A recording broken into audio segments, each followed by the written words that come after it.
Hello बच्चों, कैसे हैं आप। आशा करती हूँ आप सभी लोग बहुत अच्छे होंगे। तो आज फिर से हम एक नया पाठ पढ़ते हैं। पाठ का नाम है पूछना माली से। नाम कुछ अजीब है, लेकिन हम जब पूरा पाठ पढ़ेंगे तो हमें पता चल जाएगा कि इस पाठ का नाम पूछना माली से क्यों रखा गया है। एक था बगीचा, तरह तरह के सुगंधित फूलों के पौधों से हरा भरा, अलग अलग रंग के फूलों से हमेशा महकता रहता। तो यहाँ पर एक आपको बगीचा गार्डन दिख रहा है। इसमें बहुत सारे सुगंधित, सुगंधित का मतलब होता है खुशबू, अलग अलग तरह की खुशबू वाले फूलों के पौधे वहाँ पर लगे हुए थे। कहाँ पर? उस बगीचे में।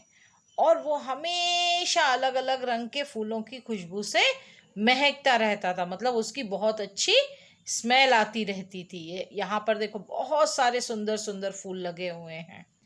इन सुगंधित फूलों के पौधों के बीच कपास का गंधहीन पौधा भी है। माली उस पर अधिक ध्यान देता है, इसलिए सब उससे चिढ़ते हैं। यहाँ खूब सारे फूलों के बीच में देखो एक सफेद रंग का फूल लगा है। ये फूल है कपास का। तो कपास का जो फूल था उसमें से कोई भी खुशबू नहीं आती थी। गंधहीन का मतलब है कोई भी खुशबू नहीं थी। ये जो माली है, जो गार्डनर है, ये सबसे ज्यादा ध्यान किसका देता था? कपास के पौधे का। तो ये सब देखकर दूसरे जो ये पौधे हैं, जो दूसरे फूल हैं, ये चिढ़ते थे। किससे? कपास के फूल से, कि माली सबसे ज्यादा कपास के फूल का ध्यान क्यों रखता है। माली के जाने पर सब फूल उसे चिढ़ाते, और जब माली चला जाता था वापस गार्डन से तो बाकी के फूल उसको बहुत चिढ़ाते थे। कैसा अजीब फूल है, इसमें कोई गंध ही नहीं है, इसे कौन चाहेगा। यहाँ पर गुलाब बोल रहा है कि ये कितना अजीब फूल है, इसमें कोई भी रंग नहीं है। हमारे पास रंग है, कोई पीला है, कोई गुलाबी है। यहाँ पर देखो डिफरेंट डिफरेंट कलर के फ्लावर्स हैं, इसमें कोई भी गंध नहीं है। गंध मतलब स्मेल नहीं है। हमें तो सब आदर देते हैं, इसे कौन पूछता है। अब ये फूल बोला कि हमको सब सम्मान देते हैं। क्यों? क्योंकि हमारे पास खुशबू है, हमारे पास रंग है, हम लोग रंग बिरंगे हैं, हमारा रूप भी है। क्योंकि इनके पास देखो ये पत्तियां दिख रही हैं फूल की, मतलब इस फूल में पेटल्स भी हैं। मतलब हमारे पास रंग है, रूप है, हमारे फूल का आकार है, पर इसके पास ना तो रंग है, ना रूप है, और ना इसमें कोई खुशबू है। इस फूल को भला कौन पूछेगा। हम सुगंधित फूलों के बीच यह कुरूप कहाँ से आ गया, इसे बाहर निकलवाओ। तो एक फूल यहाँ क्या बोला कि हम इतने सुगंधित, सुगंधित मतलब खुशबू वाले, हम इतने खुशबू वाले फूलों के बीच में ये कुरूप मतलब जिसका कोई रूप नहीं है, कुरूप मतलब जिसका कोई रूप नहीं है, ये कुरूप पौधा कहाँ से आ गया, इसे बाहर निकलवाओ। मतलब इस पौधे को इस बगीचे से बाहर करो। कुछ दिन इसी तरह बीते। आखिर एक दिन कपास के सब्र का बांध टूट गया। मतलब बहुत समय बीत गया, रोज ये फूल इस कपास को परेशान करते थे। अब काफी दिनों के बाद ये जो कपास है इसके सब्र का बांध टूट गया। मतलब वो परेशान हो गया कि अब तो मुझे इन लोगों को जवाब देना पड़ेगा, अब मैं बर्दाश्त नहीं कर सकता। तो कपास ने क्या कहा, तुम सब मुझे तंग करना बंद करो, मैं यहाँ क्यों हूँ यह माली से पूछो। अब कपास ने क्या कहा कि तुम लोग मुझे मत तंग करो, मैं अपनी मर्जी से यहाँ नहीं आया हूँ, मुझे यहाँ पर माली ने लगाया है, और ये सवाल मुझसे मत पूछो कि मैं यहाँ क्यों हूँ, ये किससे पूछो, पूछना माली से। तो यही हमारे पाठ का नाम था ना, पूछना माली से। अब आपको समझ में आ गया होगा कि पाठ का नाम थोड़ा अलग क्यों है। तो यही हमारा पाठ है, पूछना माली से। तो ये कौन बोल रहा है? कपास के। मुझसे मत पूछो, ये किससे पूछना? माली से। तो ये गुलाब जो है वो बोला हाँ हाँ पूछ लेंगे।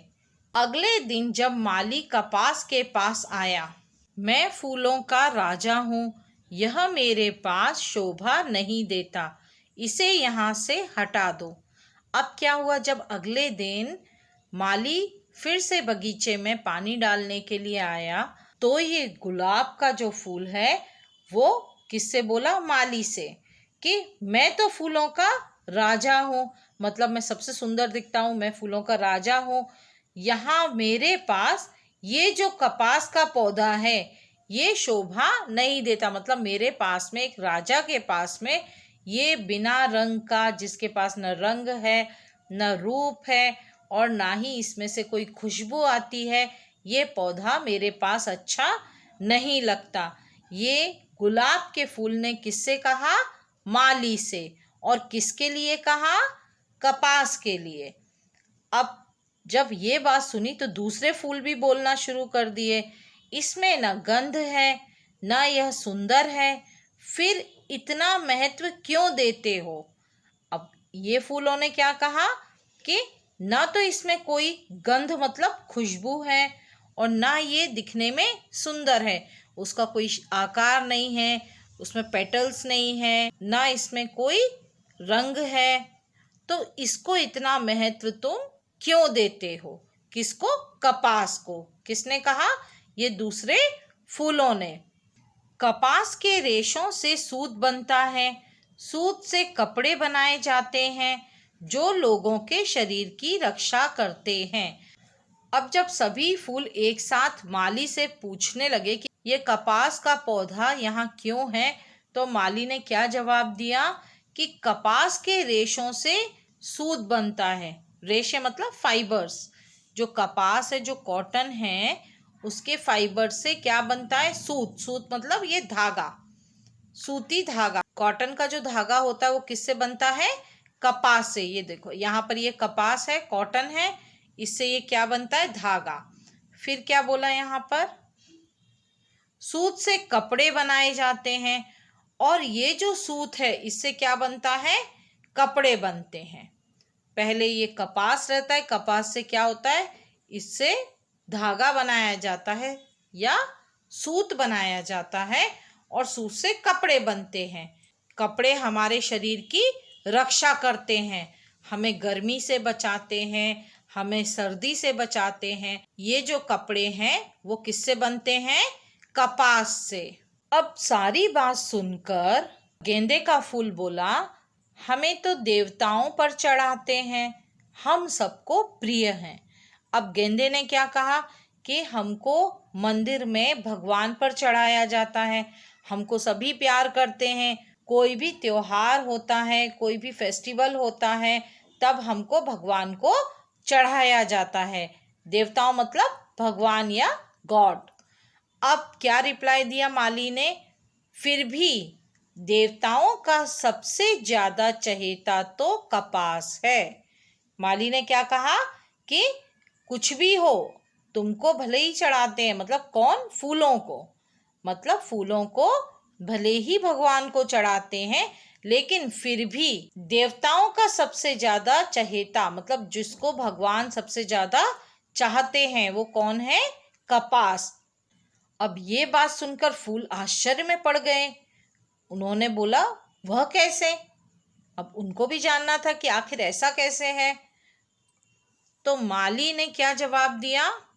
वही तो मंदिर के दीपक में बाती बनकर जलता है और अंधेरा दूर करता है। क्या बोल रहा है माली?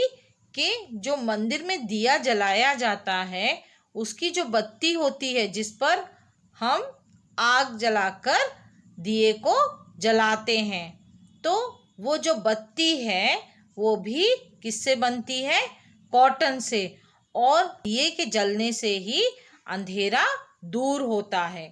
याद रखो, माली क्या बोल रहा है कि ये बात हमेशा याद रखो, रूप रस गंध ही नहीं, गुण सबको प्रिय होते हैं। रूप मतलब किसी की सुंदरता, रस मतलब स्वाद, किसी में कितना भी स्वाद हो, गंध कितनी भी खुशबू हो, वो उतना महत्व नहीं रखती जब तक उसमें अच्छे गुण ना हो। क्योंकि गुण अगर अच्छे हैं तो उसका रूप, रंग और गंध अगर कम भी होगा तो भी वो सबको प्रिय होगा।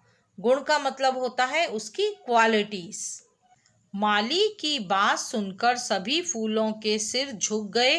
वे कपास की उपयोगिता जान चुके थे। माली की सारी बात सुनकर सभी फूलों को बहुत शर्मिंदगी हुई। मतलब उनको लगा कि हाँ, हमसे ज़्यादा उपयोगी तो कपास है।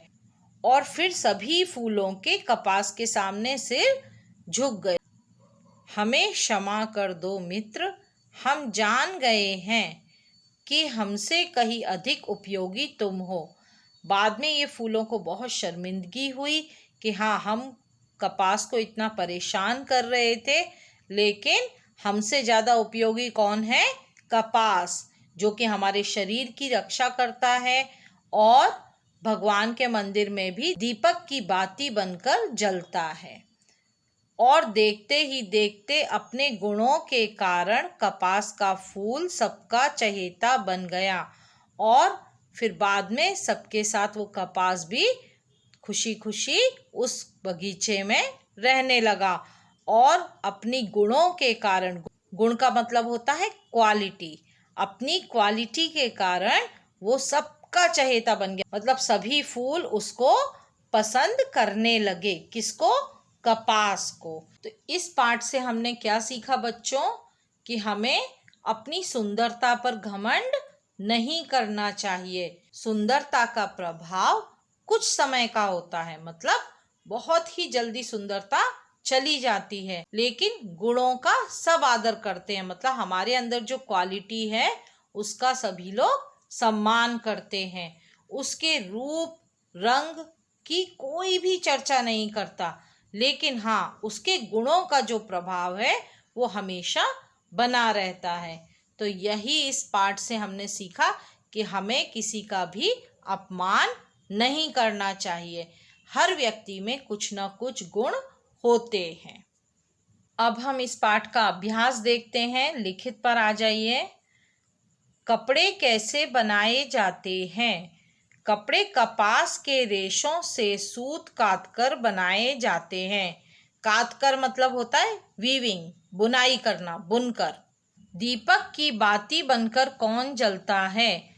दीपक की बाती बनकर कपास जलता है। ग, माली ने फूलों को क्या समझाया? माली ने फूलों को समझाया कि रूप, रस, गंध ही नहीं, गुण सबको प्रिय होते हैं। सभी फूलों ने कपास से क्षमा क्यों मांगी? सभी फूल कपास की उपयोगिता जान चुके थे, इसलिए फूलों ने कपास से क्षमा मांगी। यहाँ प्लेस नहीं था इसलिए नीचे लिख दिया है। आप लोग भी इस तरह से लिख सकते हैं। सही वाक्य पर सही और गलत पर गलत लगाओ। क, माली कपास की ज़्यादा देखभाल करता था। ये सही है, तो यहाँ पर पहले से ही टिक दिया हुआ है। ख, सभी फूलों ने कपास की शिकायत की। ये भी सही है। ग, गेंदा फूलों का राजा है? नहीं, फूलों का राजा है गुलाब। कपास का फूल देवी देवताओं पर चढ़ाते हैं? नहीं, गुण ही सबको प्रिय होते हैं। ये सही है। माली ने ऐसा क्यों कहा? रूप, रस, गंध ही नहीं, गुण सबको प्रिय होते हैं। माली ने ऐसा इसलिए कहा क्योंकि वह सुंदर और सुगंधित फूलों को बताना चाहता था कि कपास का फूल साधारण रूप, रंग और सुगंधित न होने पर भी अपने गुणों और उपयोगिता के कारण सबका चहेता होता है। आप लिखना चाहें तो इसको लिख सकते हैं। अब आते हैं हम नीचे भाषा ज्ञान पर। कौन है एक, कौन अनेक, चुनकर लिखो। यहाँ पर सिंगुलर और प्लूरल लिखना है। यहाँ पर एक बॉक्स दिया हुआ है, इसमें एक वचन और बहुवचन दोनों ही शब्द हैं, हमें ढूंढकर यहाँ पर लिखना है। पहला दिया हुआ है पौधा, पौधे, कपड़ा, कपड़े, तीसरा है रेशा, रेशे, चौथा है स्त्री, स्त्रियां। उल्टे अर्थ वाले विलोम शब्द से मिलान करो। यहाँ पर विलोम शब्द दिए हुए हैं, मतलब अपोजिट। हमें यहाँ पर विलोम शब्दों की मैचिंग करनी है। उत्तर प्रश्न, सर्दी गर्मी, अधिक कम, दिन रात। इधर आइए, अंधेरा उजाला, बाहर भीतर, भीतर का मतलब अंदर भी होता है, तो आप लोग कंफ्यूज नहीं होना। बाहर भीतर, अच्छा बुरा, जमीन आसमान। र को कई तरह से लिखते हैं, पढ़ो और समझो। मैंने आपको रेफ और पदेन एक वीडियो में समझाया था, वही यहाँ पर हमको देखना है कि र के कितने रूप होते हैं। यहाँ पर दिया हुआ है घर, इसमें जो र है इसको हाफ र प्लस अ, तब ये बनता है फुल र। तो इसको किस तरह से हम लिखेंगे? र, ये साधारण रूप है। यहाँ पर र का एक रूप है पदेन। पदेन में क्या होता है? नीचे र लगा होता है। तो देखिए प्र, यहाँ पर प है, हाफ प, क्योंकि नीचे हलंत लगा हुआ है। हाफ प प्लस र, प्र। ड्रा, ड पर र लगा हुआ है, जो कि पदेन 2 है। हाफ ड प्लस र पर आ की मात्रा, ड्रा। सूर्य, ये रेफ है, रेफ में जो र है वो र आधा पढ़ेंगे हम, हाफ र प्लस य, सूर्य। सुंदर, हाफ र प्लस अ, र। साधारण र यहाँ पर दिया हुआ है। समुद्र, यहाँ द पर र है, हाफ द प्लस र, द्र। ये पदेन 1 है। राष्ट्र, ट के नीचे र है, हाफ ट प्लस र, ट्र। फिर है वर्षा, यहाँ पर रेफ है, रेफ किस पर लगा हुआ है? श पर। ये जो रेफ है ये श पर लगा हुआ है। रेफ में र आधा रहता है और शा, ऋषा, वर्षा। शब्दों को सही जगह में लिखो। यहाँ पर कई सारे रेफ और पदेन के शब्द दिए हुए हैं, तो इनको इन बॉक्स में लिखना है। पहला है साधारण र, इसका शब्द पहला मंदिर, पहले ही दिया हुआ है मंदिर। सर्दी, दूसरा शब्द हमको मिला सर्दी, नीचे लिख देंगे।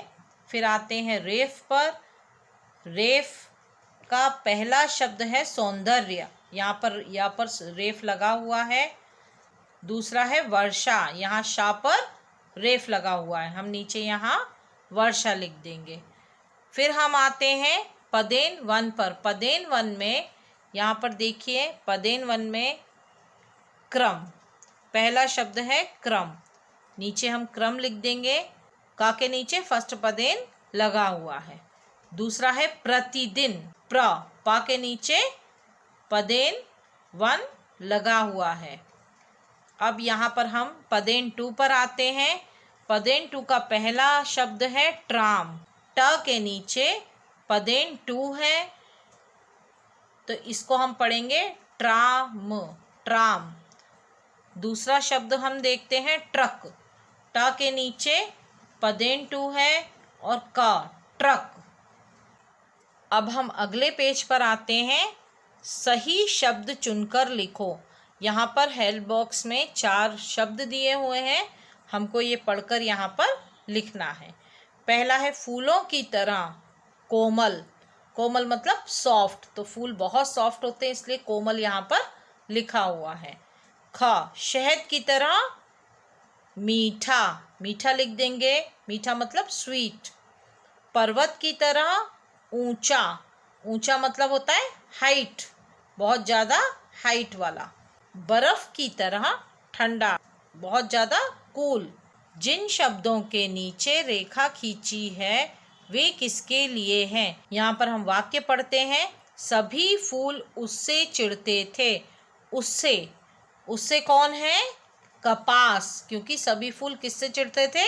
कपास से, तो ये उससे में हमें जो रेखा खींची है किस पर खींची हुई है, उससे, मतलब कपास।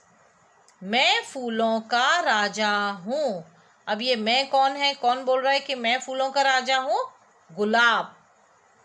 तुम इस पर अधिक ध्यान देते हो। अब तुम कौन है, ये कौन अधिक ध्यान देता है? तुम है माली। तो ये जो उससे, मैं, तुम शब्द जो हैं ये संज्ञा की जगह आए हैं। मतलब ये सारे शब्द कौन से हैं? सर्वनाम, मतलब प्रोनाउन।